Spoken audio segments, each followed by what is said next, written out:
Hey everyone, welcome back to English with an Espresso, your daily shot of smart English learning. Today's word is approachable. This is a fantastic adjective to use in IELTS speaking when describing people, teachers, managers, or even public figures. Let's dive in. So, what does approachable mean? It simply describes someone who is easy to talk to, friendly, and open.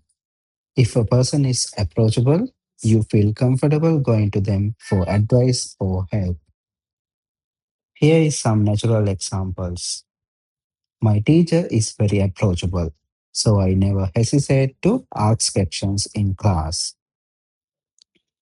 I prefer working in a company where managers are approachable.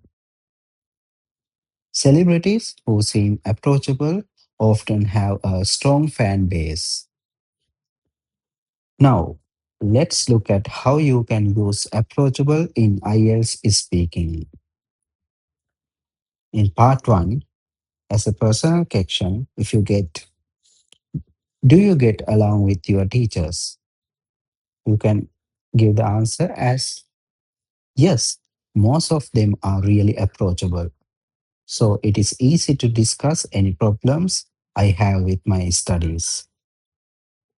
In part 2, if you have to describe a person you admire, you can say, I'd like to talk about my grandfather. He is wise but also very approachable, and everyone in the family feels comfortable sharing their problems with him.